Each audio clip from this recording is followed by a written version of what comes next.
Sing Sang Tai Tai Leho. My name is Joanne Marie, 43 years old. I am from Butuan City, Philippines. I am single. My highest educational attainment was high school graduate. My hobbies are cooking and baking, and I am a pet lover. I have dog and cat. My expertise are child care and elderly care. I work as a domestic helper in Qatar for 15 years and 7 months.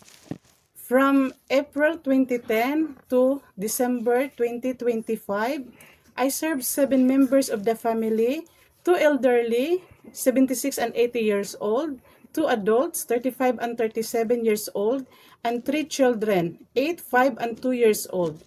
My main duties are taking care of the children and elderly, cooking, doing laundry, ironing, car washing, marketing, and house cleaning. I work also as a local helper in the Philippines for 3 years.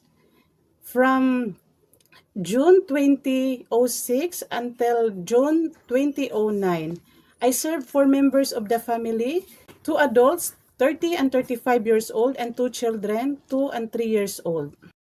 I want to work in Hong Kong because I want to earn and save money for my family and to my future.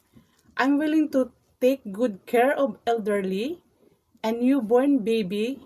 I can sing nursery song like Twinkle, Twinkle, Little Star. To my future employer, mom and sir, please choose me as your housemaid because I'm hardworking, honest, obedient, and reliable. I promise to be a good housemaid and I promise to prioritize my job and finishing my 2 years contract and more. Thank you, mom and sir. I'm looking forward to work with you as soon as possible. Thank you so much and have a good day again.